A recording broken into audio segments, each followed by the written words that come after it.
Welcome to Be Still and Notice, a yoga podcast.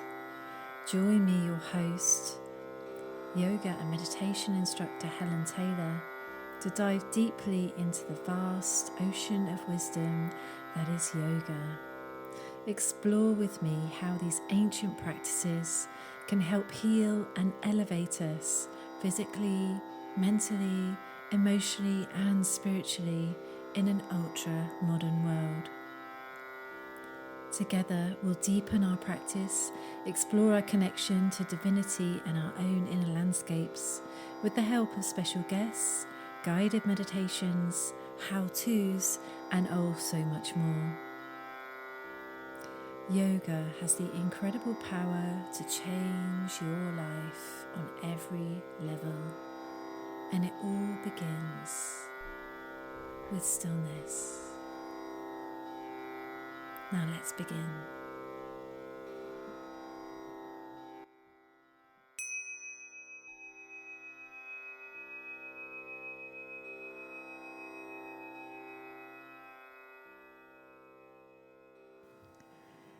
In this episode, we'll be exploring the power of intention, not just in our yoga practice, but also how intention and intentionality can be a super powerful tool in the rest of our day-to-day lives. Whilst recording this episode, my lovely cat decided to make a guest appearance by climbing up the back of my chair, so apologies for any little noises. That's just Zuzu making herself known. I really hope you enjoy this episode. Let's get cracking.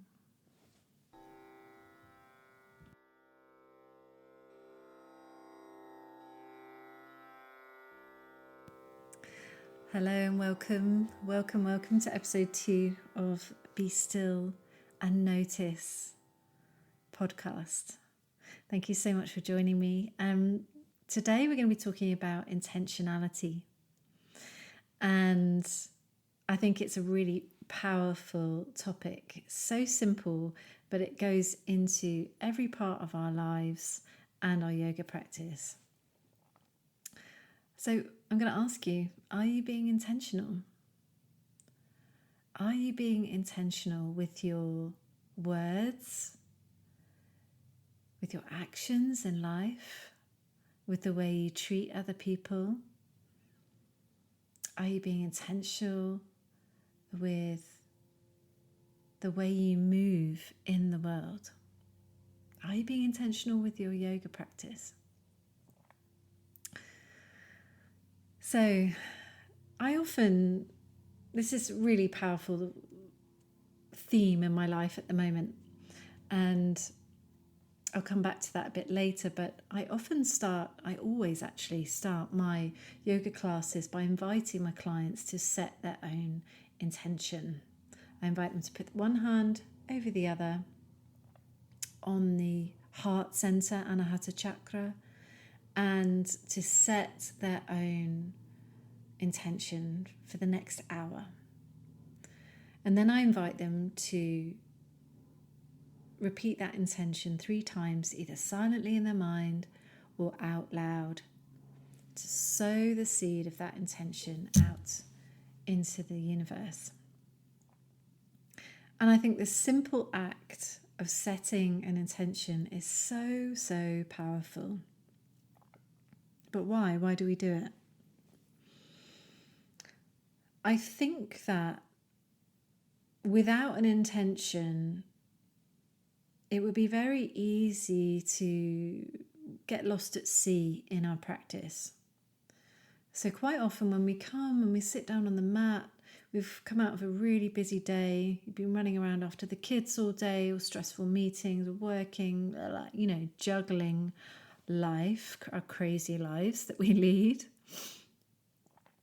And you could be at a yoga practice for lots of different reasons. You could be there because your physio told you it would be great.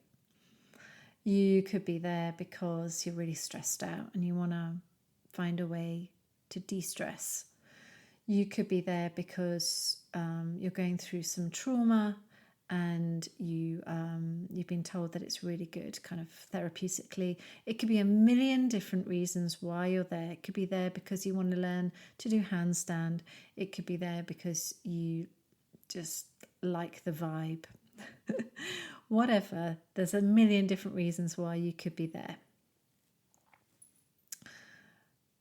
Unless we set an intention, all of those reasons can become kind of confused in our mind and we're rudderless.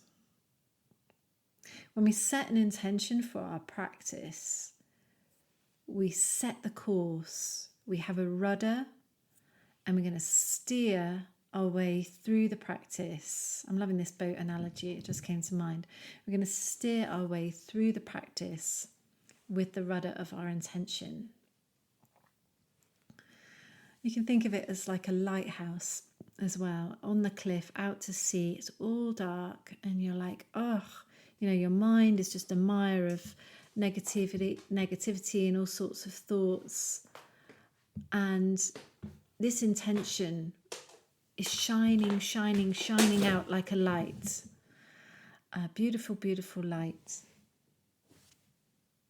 So this intention can be super, super simple. It could be as simple as, I want to be in my body.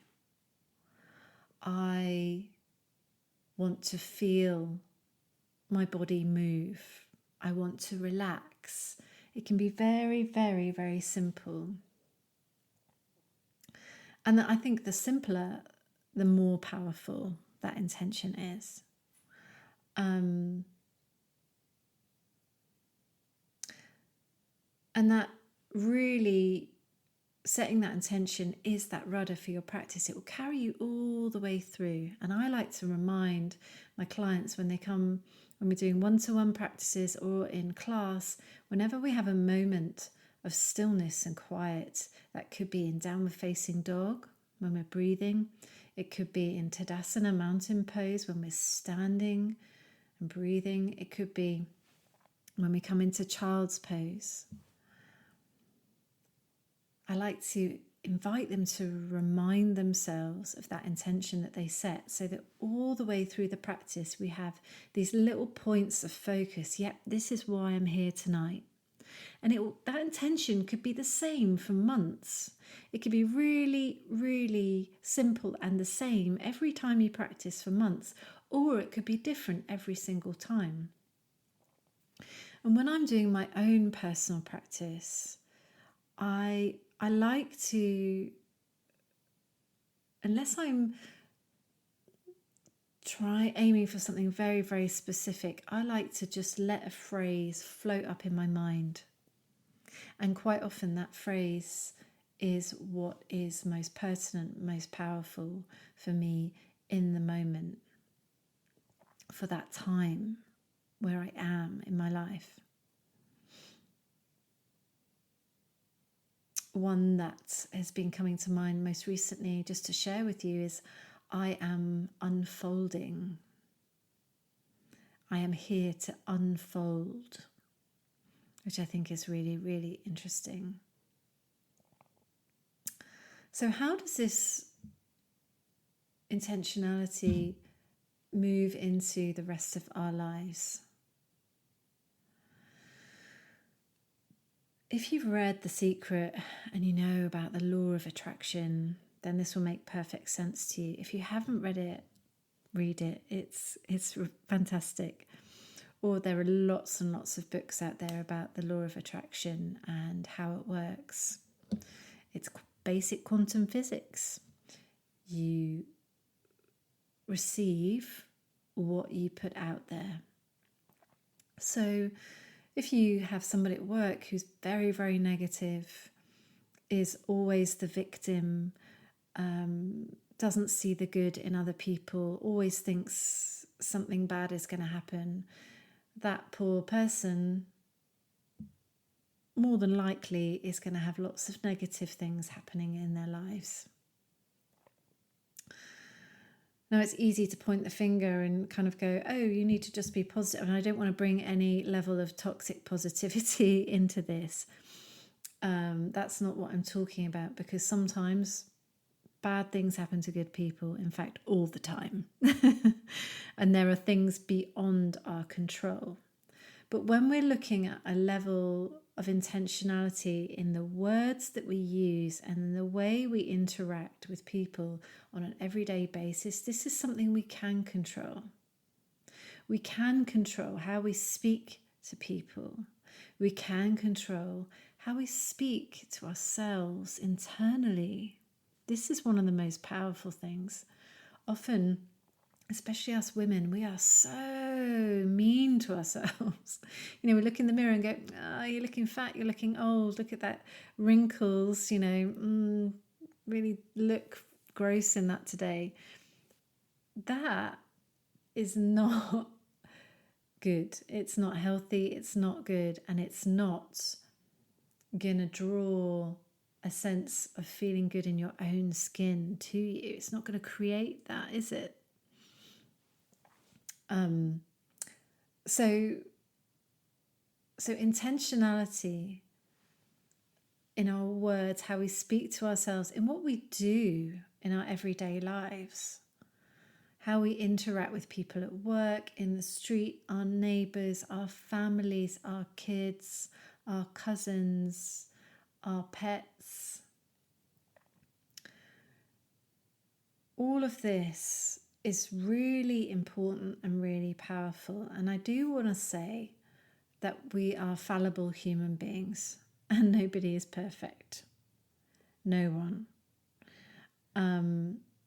So give yourself a big slice of compassion here and just go, okay, I'm not perfect. But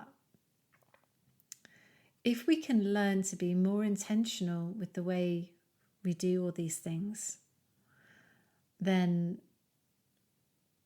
the benefits can be massive, not just for us, but for everyone around us. And again, like we do with our yoga practice, like we just talked about, we can use that intentionality as a rudder in our lives to help steer us forwards. So how do we begin by being intentional? It could be as simple as waking up in the morning, put your hand on your heart before you even get out of bed and go, today I want to move through my day with kindness.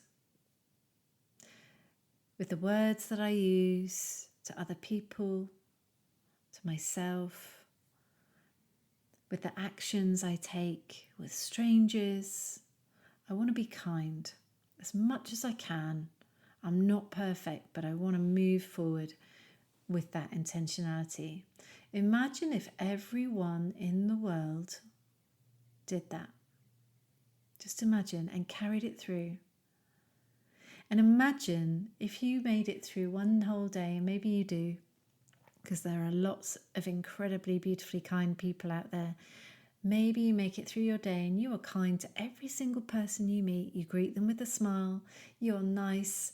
You pick up an old lady's shopping for her. You are just kind and nice and ask for nothing in return. Imagine how good you feel at the end of the day. And I guarantee that kindness will come back to you. I'm not going to talk about karma here because this is, karmic action is a huge topic and it is a part of this. So today I want to keep it just to intentionality. We'll come back to karma another time. But sometimes stuff gets in the way. So we can set out with the best of intentions, but stuff gets in the way. And I really think being more intentional in life starts with a greater level of self-awareness.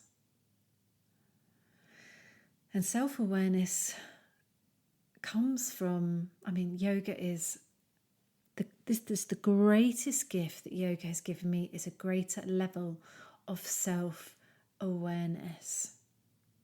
When you meditate, when you pay attention to your mind and how it works, you can't help but be more self-aware. Again, it doesn't make you perfect. It doesn't make you Buddha. But it does make you go, oh, okay, why am I doing that then? Why am I reacting that way? Once you become more self-aware, whether that's through meditation or it could be through therapy, I'm a massive advocate for therapy. I've been seeing a therapist for the last couple of years since I went through acrimonious divorce from an abusive relationship. Therapy is another rock in my life. It's been incredible, and it adds another level of self-awareness and leads to self-inquiry. You know, when you have someone who's sat there opposite you going, why do you think that is? You will find your own answers. You will start to go, well, why is that? Why do I react that way when my husband does this? Or when my mum says that? Why do I feel angry?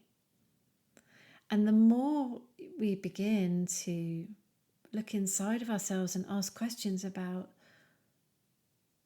why we react certain ways, why we do certain things, the more we can bring a level of autonomy to our actions, our words, our deeds, how we are as people, and how we interact with other people. And tell me if I'm wrong, but I think that is one of the most powerful things we can do as human beings, is to really look at ourselves, look at how we interact with other people, look at what makes us tick, what makes us hurt, our wounds, our scars, why we are the way we are, and begin to have a level of autonomy over that. Because you can't do that unless you know why you're acting a certain way. It's difficult to be kind if you are someone who is racked with anger and frustration. Unless you know where that anger and frustration is coming from, quite often you will take it out on other people. So there really are layers behind intentionality. There are so many layers. But what an incredible gift we can give, not only to ourselves, but to everyone around us. So I'm going to wrap this up shortly, but I really want to invite you to think about how intentional you are in your life. The next time you talk to yourself about something,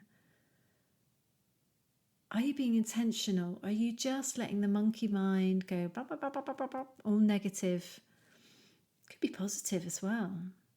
But are you really being intentional with your thoughts,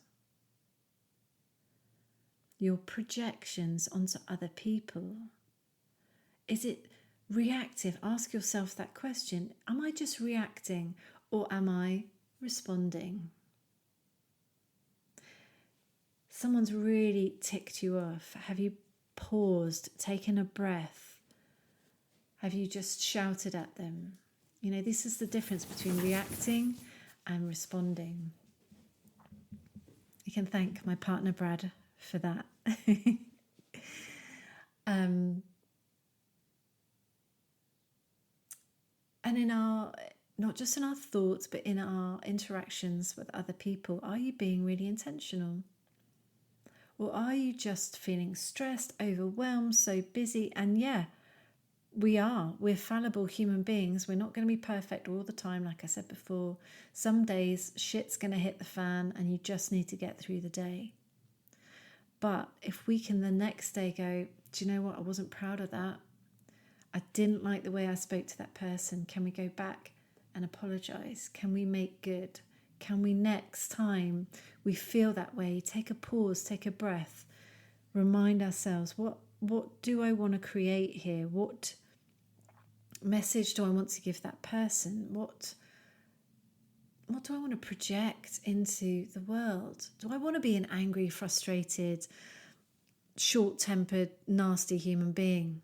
Do I want to be aggressive? Do I want to be unkind? Do I want to not be nice? I think probably the answer is no for the majority of people. And what do I want to receive? Going back to the law of attraction, what do you want to get in return? So, my friends, lots of interesting things to talk about here. And I know I am purposefully being more intentional in my thoughts and my projections at the moment, because I am really, for the longest time, been struggling with faith and trust. And I'm working on that right now with my lovely teacher, Nikki Slade. She's a voice work facilitator, Free the Inner Voice. And I'm doing a Learn to Lead Kirtan training with her, which has proven to be, oh my God, so therapeutic. That's another episode. I won't go into it now. But really, the universe is asking me to trust and have faith. And in order to do that, I need to surrender and be really intentional about the way I think and what I put out there into the universe. Because if I'm acting from a place of fear, then what am I going to get in return? Okay, thank you so much for joining me. Be intentional out there in the world. Spread the love, spread kindness. Thank you so much.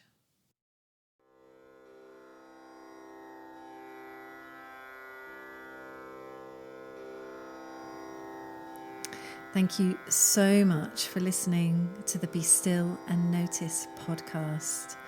I really hope you enjoyed this episode, and perhaps it even added something to your life. If you know someone that might benefit, please share this episode with them. And of course, a review would be so much appreciated. Please find all the information relating to this episode, including relevant links, in the show notes. And until next time, sending you so much love and light on your path to yoga.